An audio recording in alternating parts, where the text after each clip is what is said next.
I woke up to the faint sound of the front door clicking shut. I'd only been home for a couple of days after a long trial session in another city. Being a judge meant that I was always on the move, and I didn't expect to be home often. But this time, when I arrived, something was different. There was an odd stillness in the house, a kind of emptiness I couldn't quite place. I moved through the house, my footsteps echoing louder than usual. It was quiet, too quiet. My wife, Lena, was usually around by this time, making breakfast or sitting at the kitchen table with her coffee. But the kitchen was silent. The smell of stale air filled the room, and then I saw it, the note on the kitchen counter. "I'm leaving. I'm sorry, I can't do this anymore. Don't look for me." The words were blunt, stark, almost too matter-of-fact. There was no explanation, no apology. It was as if she had packed up and left, with nothing but that single note to explain it. I stared at the paper, the world around me feeling as though it had slowed. I should have felt rage, confusion, or perhaps even sorrow, but I didn't. Instead, I felt an eerie calmness, as though I had already known this moment was coming. A strange indifference swept over me, and I simply stood there, staring at the note. I folded it slowly, tucking it into my pocket. I had to act. For the first time in years, I wasn't sure what the next moment held, but I knew I couldn't let this slide. Not without understanding why she left. I was 42 years old, and my name was Richard Vale. I'd spent the majority of my adult life in law, working long hours, focusing on my career, often letting my personal life take a back seat. I was a judge, respected for my ability to maintain composure and neutrality, no matter the case. But this was personal, and I couldn't let it go. The note in my pocket felt heavier than it should have. It was like a burden I didn't know how to carry, but one thing was clear. I wasn't going to stand idly by. The next few days passed in a blur. I woke up every morning to the same empty house. Lena's absence was deafening. There was a hollow echo in every corner of the rooms we had shared. The place felt like a ghost of its former self, and I couldn't shake the feeling that I was walking through someone else's life. My life. But it no longer felt like mine. It felt distant. I kept thinking about that note. "Don't look for me." The words repeated in my mind like a mantra. I tried to push it aside to go about my day-to-day routine, but there was an underlying sense of unease that I couldn't ignore. The note wasn't just a simple farewell. It was an ultimatum. It was as though Lena had made a decision, a choice that left no room for questioning. I went to work, throwing myself into my cases, using the court as a distraction. But even in the courtroom, I felt the weight of her absence. The familiar walls, the rhythm of the proceedings, all of it felt distant. There was no longer a sense of normality. Each case I presided over, each argument I heard, seemed irrelevant in the face of the truth I had to uncover. I started to gather my thoughts.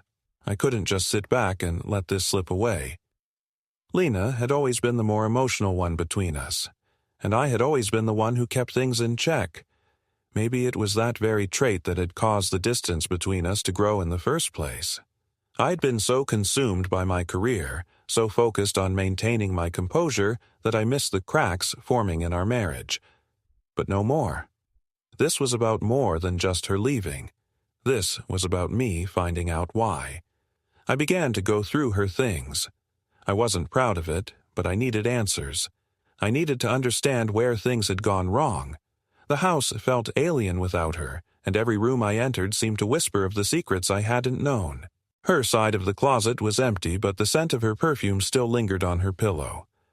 I closed my eyes, inhaling it for a moment. It was like a fading memory. It made everything hurt just a little more. I walked to the desk where she usually kept her personal things. There was a stack of papers, bills, receipts, and some of her artwork. She had always been an artist at heart, a painter who found peace in creating beautiful things. I skimmed through the stack, my fingers brushing the edges of each page, But it was something hidden beneath the papers that caught my eye. A folder labeled Travel Plans. I pulled it out, my heart beating faster now. Inside, I found a flight itinerary. She had booked a flight to Paris, for 2 people. One of the names was hers, but the other, Victor, was someone I didn't recognize. My pulse quickened. Who was this person? Someone she had planned a trip with? Someone she had been seeing in secret? It was all coming together, and yet I still couldn't make sense of it. Why hadn't she told me? Why hadn't she said something before leaving? All this time, I had been so focused on my career, on my work, that I had missed all the signs. But now, the signs were clear. She was gone, and she had chosen someone else. Victor. The name echoed in my mind. I needed to know who he was. I needed to know how long this had been going on. I couldn't shake the feeling that Lena's departure wasn't just about her wanting space. This was something far deeper, something I hadn't seen coming. I didn't waste any time. I started making calls, using my contacts to dig into Victor's background. I had connections in the legal world, colleagues who had ties to private investigators, and I wasn't above using them. This wasn't about just finding out where Lena had gone. This was about getting to the bottom of the betrayal, understanding how deep the wound went. The more I uncovered, the more unsettling the truth became. Victor wasn't just anyone. He was a well-known architect, successful, charming, someone who could offer Lena everything I hadn't. I wasn't naive enough to believe that Lena had just met him by accident. This wasn't a simple affair. This was a calculated decision on her part. She had left me, not just physically, but emotionally, long before she ever walked out that door. But I didn't want to just know about him. I wanted to know why. Why had she chosen him over me? What had happened to the woman I had married, the woman who once promised to stand by me no matter what? I had to know. I couldn't just accept the idea that it was over, that she had made her choice. I found myself at a crossroads. I could follow the trail, confront Victor, and demand answers from Lena. But that wouldn't bring her back. It wouldn't fix what was broken. So I made a decision. I would search for the truth, but I wouldn't lose myself in it. I wouldn't let the lies and the betrayal consume me. I would find out everything, and then I would walk away. The search for answers consumed me. In the days that followed, I barely slept. I spent my nights poring over records, phone calls, and any scrap of information that might give me clarity on Lena's sudden departure. But the more I dug, the more I realized how little I truly knew about her life outside of our home. There were moments during this time, odd, fleeting moments that seemed to signal that things weren't as they appeared. A strange feeling of unease had taken root in me. It wasn't just the obvious betrayal that had unsettled me. It was the sense that everyone around me was acting differently. My colleagues, the people I thought I could trust, they were changing in subtle ways, and I couldn't ignore it. The first time I noticed it was during a conversation at the courthouse. I had always been a stickler for punctuality, for details, for doing things the right way. I had built a reputation for being impartial, calm, and level-headed in all situations. But during a brief exchange with a fellow judge, the atmosphere shifted. He hesitated when I asked him about some case details, glancing at me quickly before muttering something about being too busy to discuss it. It was the way he looked at me, almost as if he knew something I didn't, that struck me. It wasn't just his words. It was his eyes, the way they lingered just a fraction too long. I brushed it off at the time, attributing it to my own growing paranoia.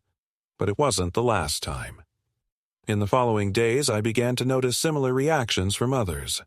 My clerk, a young woman who I'd always considered reliable, seemed hesitant to speak to me. She would stutter when I asked her for updates on cases, her hands shaking slightly as she handed over paperwork. I caught her looking at me nervously, almost as if she were afraid of being caught in a lie. The most unsettling change, however, came from the neighbors. I had known them for years, our interactions always polite but superficial. Yet, as I walked through the neighborhood one evening, I overheard a conversation that sent a chill down my spine. "You heard about Richard, right?" one of them asked, as if it were some kind of casual topic. "Yeah, poor guy," another responded. "Didn't see it coming." I stopped dead in my tracks, feeling the weight of their words. Poor guy was the last thing I wanted to hear from anyone. And yet, it seemed as though the entire neighborhood knew about Lena's departure before I did. They knew, and they were talking about it behind my back. I tried to dismiss it, but it was hard to ignore the feeling that I was being watched, scrutinized. As I passed by familiar faces, I could almost sense the judgment in their eyes. I wasn't sure if they were pitying me or simply enjoying the spectacle of my life falling apart. My suspicions about Lena's sudden disappearance deepened, but there was something even more unsettling about these small changes. It wasn't just the betrayal I was dealing with. It was the feeling that the world had begun to close in on me, as if people were part of some unwelcome network, quietly observing my downfall. I couldn't escape it. I began to question everything. Was I imagining it all? Was I losing touch with reality? Had I been so wrapped up in my career that I had missed all these signs before? The woman I had married, the woman I thought I knew, had somehow become a stranger. But what was worse was the creeping feeling that I was no longer in control of the narrative of my own life. It wasn't just Lena who had been hiding things from me. It felt as though the world around me had been a carefully constructed illusion, one I had bought into without question. One night, when I was going through Lena's things again, I found a letter buried in one of her drawers. It was addressed to someone, but it wasn't a letter she had written. It was a letter she had received. The handwriting was familiar, and as I opened it, my heart dropped. It was from Victor, the architect she had been seeing. The letter was filled with sweet words, with promises of a future together. It wasn't just an affair. It was a full-blown relationship, one that had gone on for longer than I had realized. They had planned to meet in Paris, but this letter spoke of far more than just a brief escape. It talked about a life together, away from me. I stood frozen in place, the letter trembling in my hands. My mind raced, unable to process the depth of what I had just uncovered. This wasn't just about Lena leaving. This was about betrayal on a level I hadn't anticipated. The pieces were coming together, but with each new revelation, I found myself feeling more and more like a puppet in someone else's game. Was this how Lena had felt? Was this why she had made the choice to leave me? Had she been manipulated by someone who could offer her something I never had the time to give? I wasn't just looking for answers anymore. I was looking for a way out. I had to find a way to regain control of my own story, to stop being a passive observer in a life that was rapidly slipping through my fingers. The days blurred together, each one indistinguishable from the next. But there was something within me now that refused to settle for the status quo. I wouldn't let this define me. No matter what it took, I was going to uncover the truth. The more I uncovered, the deeper the pit inside my chest grew.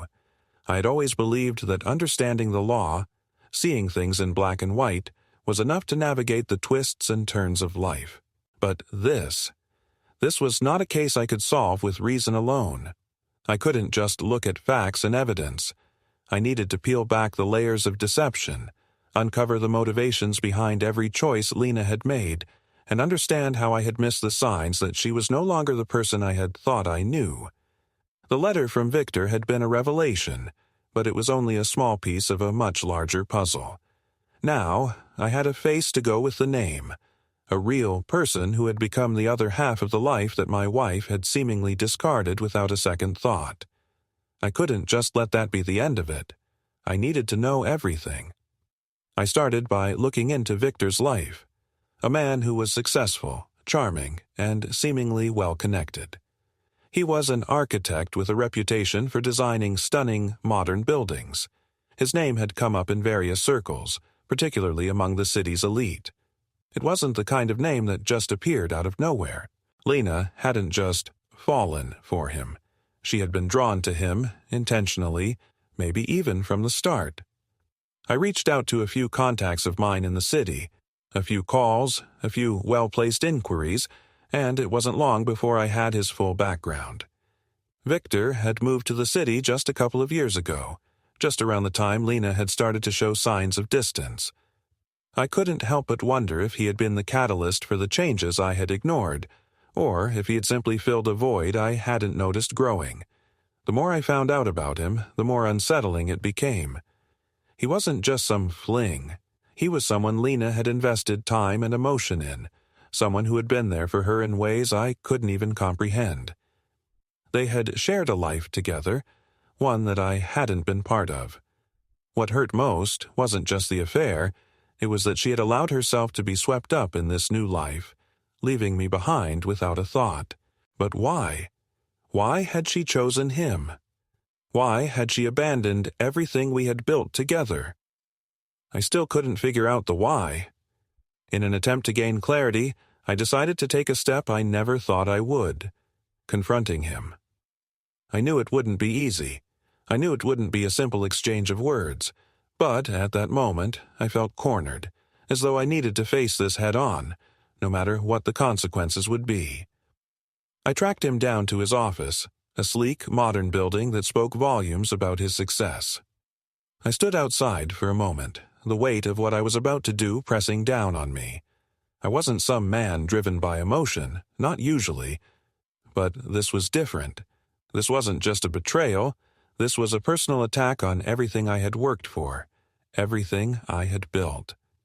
I pushed the door open and walked inside, the cool, sterile air of the office hitting me as I entered. A receptionist greeted me with a polite smile, asking if I needed assistance. I asked to see Victor, and she hesitated, a momentary flicker of uncertainty crossing her face. That was the first sign that something was off.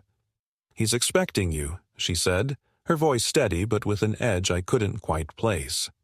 I was shown into his office, where he stood by a large window looking out at the city below. He turned when he heard the door click shut, a calm expression on his face. "Richard," he said smoothly, his voice too composed, "I wasn't expecting you."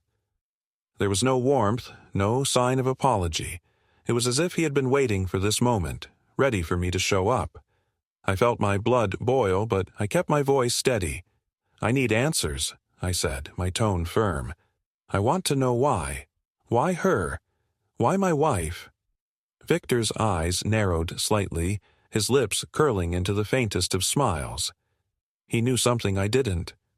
"She's not just your wife anymore, Richard," he said, his voice measured. "She made a choice, and it's a choice that she's happy with." I clenched my fists at my sides. The calmness in his demeanor was infuriating. It wasn't just the affair, it was the audacity, the complete disregard for what had come before. "You think this is just about her and me?" Victor continued, his words sharp now. "You think she left because of some fleeting attraction?"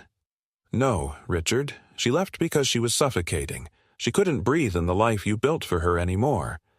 The words stung, each one like a slap to the face. It was hard to hear, harder to accept. "You don't know anything about her," I said, my voice lower now, the anger rising in me. "You don't know her like I do." Victor's smile faltered just for a moment. "I know more than you think, and I know that she deserves better than what you gave her." That was the turning point. In that moment, I realized that there would be no answers from him. There would be no apologies, no remorse. He was right about one thing. She had made her choice, and despite everything I had hoped, she wasn't coming back. I stood up, my legs feeling heavier than before. There was no point in continuing this. Nothing Victor said would change the fact that Lena had moved on, and no confrontation with him would bring her back. "I'll find my own answers," I said coldly, turning to leave. "But this is over." I walked out of his office, my mind swirling with a mix of emotions, rage, hurt, confusion. But beneath it all, something else started to form. It was the first glimmer of clarity I had felt in days. I wasn't going to let him or her control my life anymore. I had to move on, even if I wasn't sure how to start.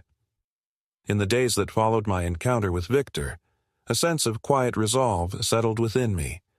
I had confronted the man who had taken Lena from me, and though I hadn't received the answers I wanted, I had learned something far more important. This wasn't just about her anymore. It was about me reclaiming control, about finding a way to move forward. I couldn't let myself remain trapped in a web of anger and hurt, but that didn't mean I could simply let the past go. Not yet. I still needed answers. I couldn't shake the nagging feeling that there was more to the story, more that I had missed.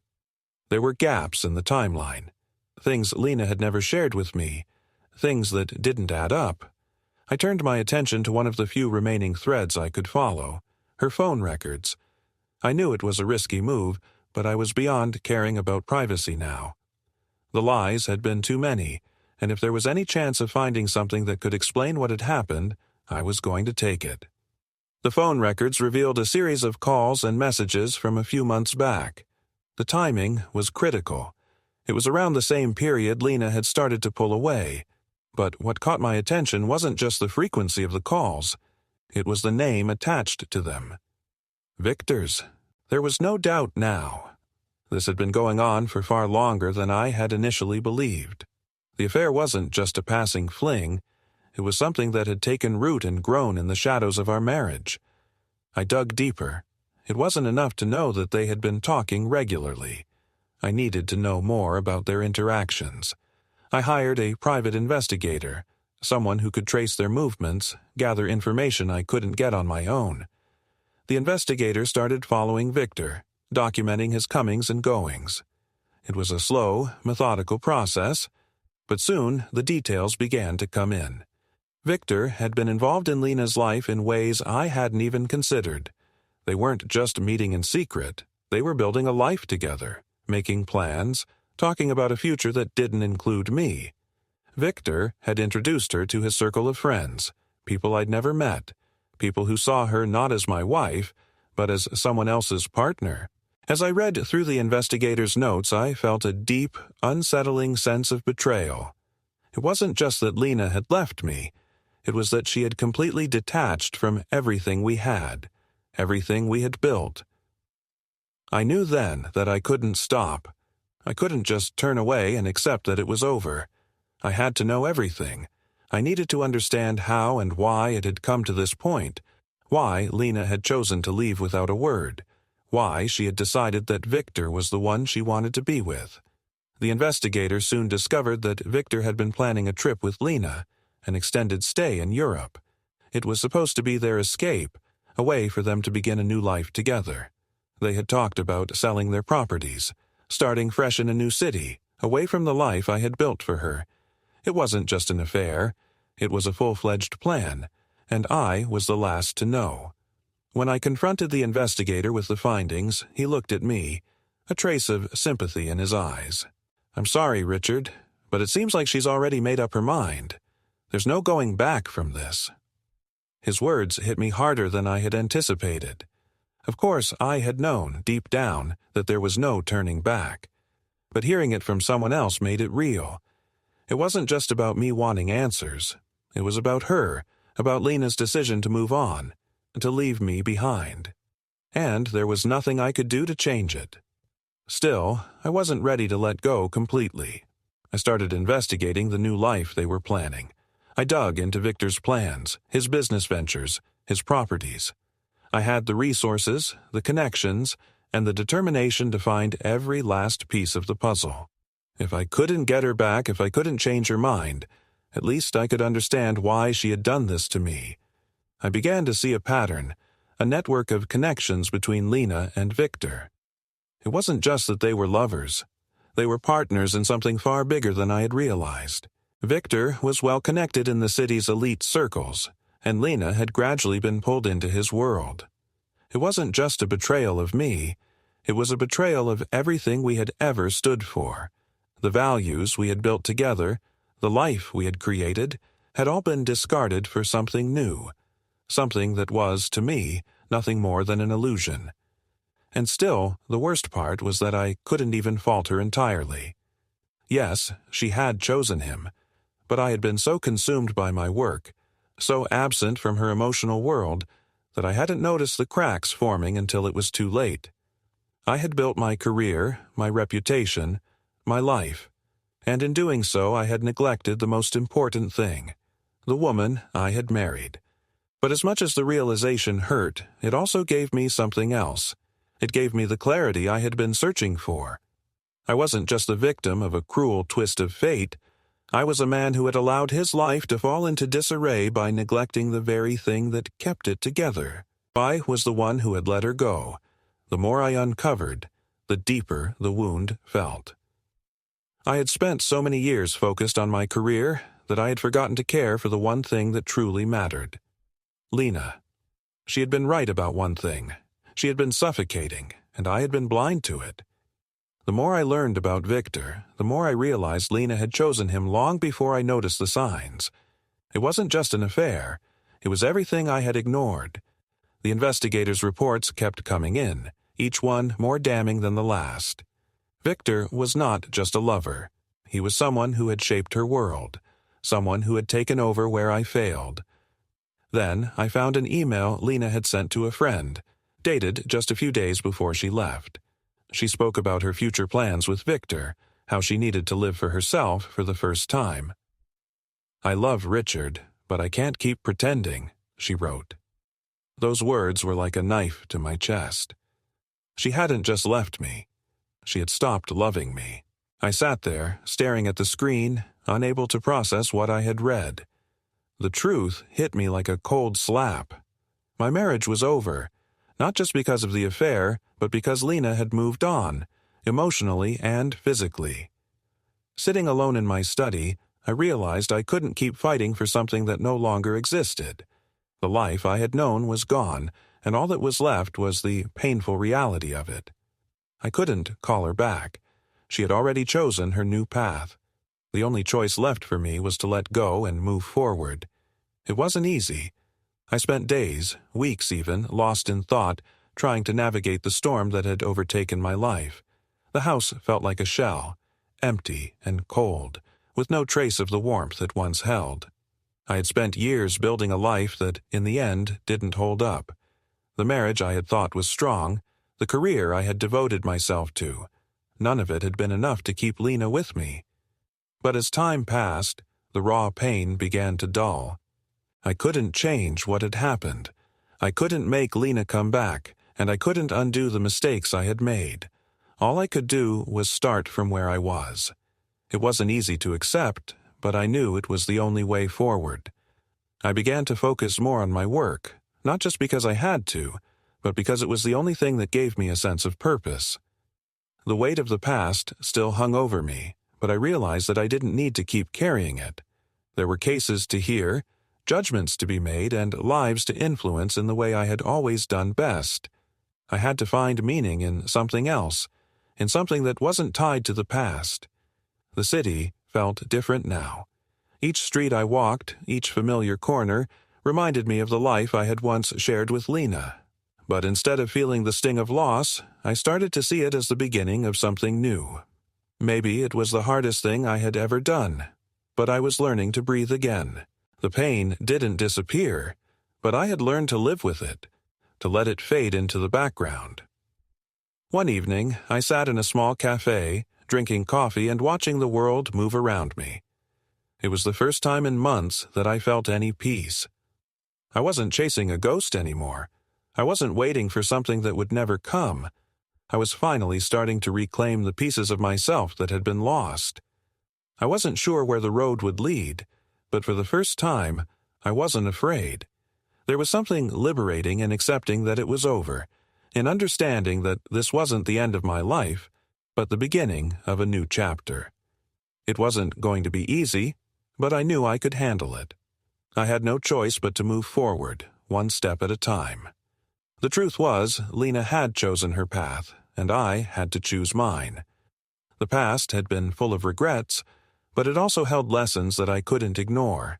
I couldn't change what had happened, but I could change how I responded. And slowly, the weight that had burdened me began to lift. The days that followed were quieter, more deliberate. I found myself reflecting on everything that had happened, on the choices I had made, on the time I had wasted, and on the new life that was just beginning to take shape. I hadn't thought it was possible, but slowly I began to reclaim my life. The pain from losing Lena, from the devastation of her departure, didn't vanish overnight. It wasn't something that could simply be erased. But I began to feel something I hadn't felt in a long time: hope. At work, I threw myself into my cases, but there was a shift in me. Before, my career had been my identity, my escape from everything else. Now, it was just a part of who I was, not the entirety of who I was. I was learning to balance, learning to let go of the things that weighed me down, the things that had once defined me. I reconnected with old friends, people I had lost touch with over the years as I focused so intensely on my job. They welcomed me back with open arms, reminding me of the things I had forgotten: joy, laughter, human connection. I began to see life differently, as something worth living beyond just fulfilling obligations or expectations. But there was still one last thing I had to do. I had to let go of the idea of what I thought my life should have been. It wasn't about reconciling with Lena. It wasn't about trying to go back to what we once had. It was about accepting the reality that things had changed, and there was no going back. The past was done. It couldn't be fixed, and I needed to stop trying to make it right. One day, as I sat in my study, the place that had once felt like a prison, I looked out the window. The city was bustling below, full of life and energy. I realized that I hadn't really seen it before. Not like this. The world kept moving, whether I was ready to move on or not. Lena had made her choice, and I had made mine. I would no longer hold on to the past, no longer let it dictate my future. It wasn't easy, but it was necessary. I had spent too long being consumed by what was lost. It was time to focus on what was ahead. I signed the papers that would finalize the divorce. It wasn't a victory. It wasn't a moment of triumph.